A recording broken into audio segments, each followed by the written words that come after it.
What's up, YouTube? This is Too Raw for TV. All right, so Luka Doncic, Austin Reeves, the Beach Boys continue to make history. Tonight they face the biggest challenge so far this season for them. They're going to face the Oklahoma City Thunder. I think OKC is at home, so that's going to be a tough task for them. I think OKC's at home. Someone can confirm to me whether or not that's true. I think they're at home. But anyway, the Lakers are 8-3, which I think gives them the third best record in the NBA. And I think the second best record in the Western Conference, which is surprising because, like I said before, most people know by now, most prognosticators thought, and I guess LeBron and Clutch thought and calculated and miscalculated, that without the services of the so-called GOAT, the Lakers would falter. Instead, they have thrived. And as a matter of fact, so far this young season, not only have the duo of Luka Doncic and Austin Reeves thrived, right now, if the present trend continues, if their level of offensive play continues at this pace, they're going to make history. The duo of Luka Doncic and Austin Reeves, the Beach Boys, have the highest offensive rating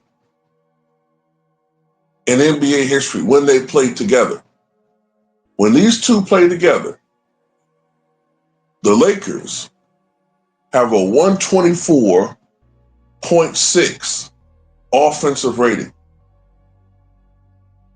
the highest in NBA history. Now, it's still early. It's a small sample size, but it goes to show you some of what I saw last year when LeBron was out and Austin Reeves was thriving. Luka's always going to get his. That's a given. 38 points the other night. Now, Austin Reeves struggled with his outside shot the other night, but I think Austin still got about 24, 25 points, right? Austin's capable of dropping 50. We've seen that already. Luka's capable of dropping 70. Now, of course, the era is slanted a bit for offense, to say the least. You know, I would kind of equate this era of basketball to the 1960s as far as inflation of scoring. Last I checked, you had 8 guys averaging 30 points a night. You probably got about 40 players averaging 20 points. To put that in perspective, we go back to the 99 season, 14 of the top 20 scorers, I think half of the top 20 scorers were front court players, power forwards and centers. And probably no more than 17 or 18 players were averaging 20 points or more. And nobody in the 99 season averaged 30. The league's leading scorer was Allen Iverson, averaging about 26.8, I think it was. So it was a totally different era. But this is an era not of defense, but of offense, shooting, three-pointers, just a blitzkrieg of scoring.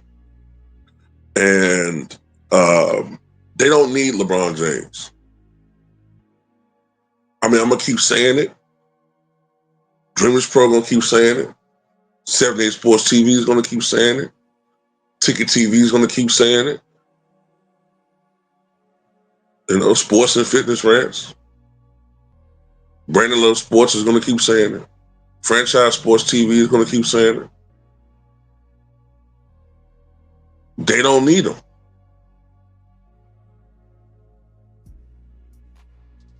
Keep his ass in the G League right where he is. As a matter of fact, keep him in the G League and demote his whack ass son to the G League. And that'll be the perfect situation for them. Perfect situation. They can play together in the G League. And that's where LeBron can dominate. His son can put up fake numbers on low efficiency. And, he can have his fair wear tour down there in the G League. That's where he belongs. Anyway, he's 40, 41 years old. Or just trade him. I know he has the no trade clause and he chooses his destiny. But, get rid of him. The franchise doesn't need him. The NBA doesn't need him.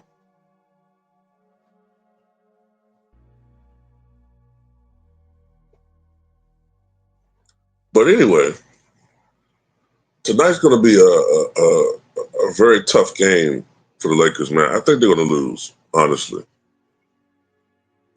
JJ Redick is not a good coach. Luka can only do but so much. Austin Reeves can only do but so much. Something gives me the impression, I don't know, maybe it's just the bright lights, the opponent, the stress of the situation, the moment being too big. But something tells me, and maybe I'm wrong, but something tells me that DeAndre Ayton is going to shit the bed tonight. I don't know. I think it's just going to be discombobulated. I think the Thunder going to just, they're just going to,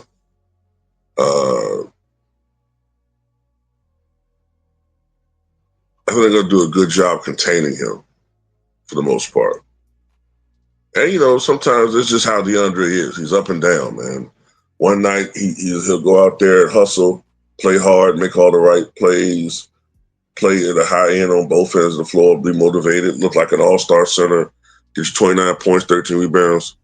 And then the next night, he'll go out there and, you're looking at this dude like, man, how do you only get 8 points and 3 rebounds?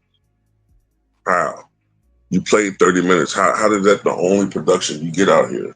And you look at him, and I'm not saying he's built like Shaq, but you look at him and then you look at, the player he's playing against, and that guy got goddamn 15 and 9. Some role player. But anyway,